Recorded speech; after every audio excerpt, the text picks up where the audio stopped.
Bien, acá tenemos a otro personaje bastante interesante y lo más curioso de este espacio es que nos encontramos frente al punto cero de este cementerio. Es decir, la historia de este cementerio comienza acá, a mis espaldas, por esta persona que se encuentra acá. Ya vamos a entender de qué viene esta historia. Primero, ¿quién fue Francisco Morazán? La historia de él es bastante peculiar, no solamente en su vida normal, sino en su vida política. Ya vamos a entender algunas partes que nos conectan con El Salvador. Inicialmente, él es de origen hondureño, o el territorio que actualmente es Honduras, y es así como los hondureños lo reclaman a él como propio de su nación.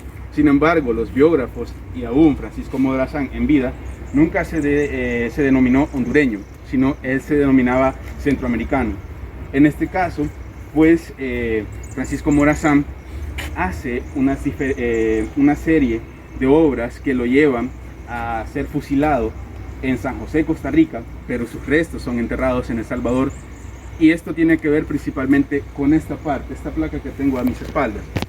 Si ustedes leen lo que dice esta placa, ustedes van a entender que él hace una herencia de sus restos mortales a El Salvador, principalmente porque este país fue el que le apoyó mayormente entre los otros 5 estados centroamericanos, pues fue el que le apoyó política y militarmente. Es el que más estaba afín a sus decisiones y a su ideología unionista. En este caso vamos a comentar un poco sobre la vida política, y es que también es bastante peculiar, puesto que él inicia esta carrera política en Comayagua, donde luego de una estrategia militar en la que había derrotado a las tropas de la República Federal, que eran dirigidas por Manuel José Arce, él se hace con un nombre a nivel centroamericano. Posteriormente, esta batalla es la que le da la llave para que él se convierta en jefe de Estado en Tegucigalpa entre 1828 y 1830. Esto producto de ese nombre con el que él se había hecho y esa temerosidad que había de parte del bloque conservador para o respecto a Francisco Morazán, ¿no? Bueno, ¿qué sucede acá?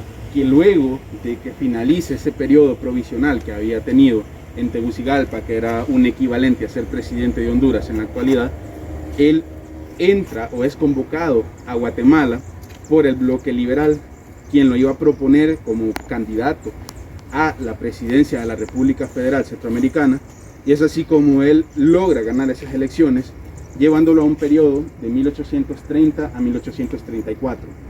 4 años duraba ese periodo presidencial, y está lleno de diferentes hostilidades, porque Guatemala tenía una de las mayores concentraciones de conservadores.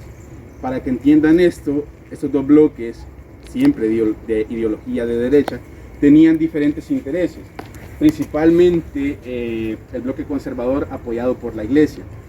Ahora bien, este dato guárdenlo. ¿Qué sucede? Que luego de finalizar ese periodo, él hace una reelección y se vuelve presidente por un segundo periodo, desde 1834 hasta 1838. Lo finaliza, pero junto a esa finalización del periodo de Morazán, también acaba la República Federal, porque ya no se convocan a elecciones, teniendo en cuenta que había sido muy caótico esos 8 años de presidencia. Por otro lado, el bloque conservador estaba feliz al punto de celebrar de alguna manera el hecho de que habían dejado sin poder político a Morazán. Pero en este punto él llega a San Salvador y lo hacen jefe de Estado del Estado Unitario de El Salvador. Esto provoca molestias en los conservadores, quienes empiezan a atacar a la familia de Morazán acá, principalmente a su esposa, María Josefa Lastiri, lo que hace que Morazán renuncie a su cargo de jefe de Estado y se exilie en el sur del continente, pasando por diferentes países, hasta que en 1842 él retoma la idea de volver a Centroamérica. Estando ahí empieza a subir, pasando por Panamá, hasta llegar a San José, Costa Rica. En San José él logra hacerse de algunos aliados políticos, quienes lo llevan a la presidencia de San José, que era un equivalente de ser presidente de Costa Rica, y es ahí donde él hace su primer error, o comete su primer error. ¿Qué es lo que intenta? Unificar nuevamente Centroamérica desde Costa Rica. Precisamente Costa Rica era uno de los el otro de los sitios donde mayor concentración de conservadores había.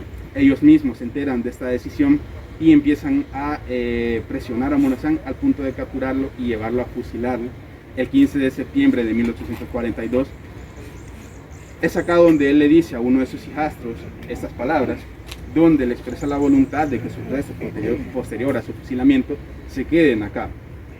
Cuando él es fusilado, los restos llegan en barco hasta el puerto de Acaputla, que ya existía para este punto, y no había donde colocarlos. El gobierno de El Salvador no tenía un espacio donde colocar estos restos, y como la tradición para estos años era enterrar a las personas en las iglesias, la iglesia no lo quería, porque al ser liberal y unionista él había luchado con la iglesia en El Salvador, al punto de intentar expulsar a los conventos católicos. Y la iglesia, al rechazar estos restos, obliga al Estado a conseguir un espacio.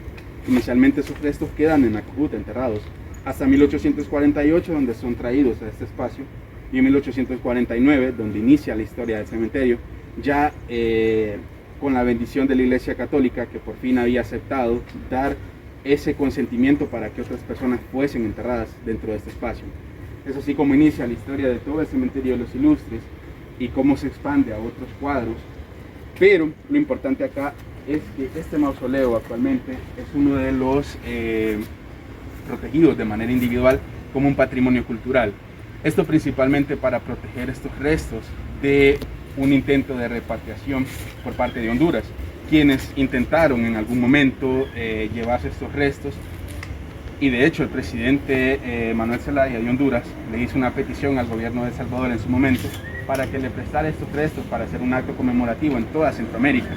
Pero acá es donde ellos sintieron esa intención de que no se iban a devolver esos restos, y es donde deciden pues que este lugar iba a ser un patrimonio cultural de forma individual. Ahora bien, hay alrededor de 20 placas conmemorativas, no solamente para él, sino para su esposa, quien también está enterrada en este espacio.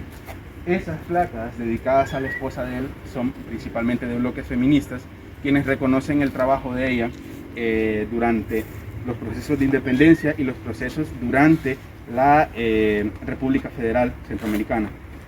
Ahora, como último dato, antes de movernos, estas barras que van a ver ustedes en esta y en la otra placa que está en sentido contrario, son principalmente para proteger el patrimonio. Al ser placas de bronce y ser bastante grandes, pues eran objeto de, eran objetivos de aquellos que se dedicaban a vandalizar el cementerio en la década de los 70s, 80s y hasta inicios del 2000. Todavía se tenía actos de vandalismo dentro del cementerio, y van a ver que piezas de mármol y de bronce son faltantes en todo el cementerio, principalmente por esta razón. Y para proteger estas placas es que se le colocó esta barra protectora que contamina visualmente. Bien, antes de movernos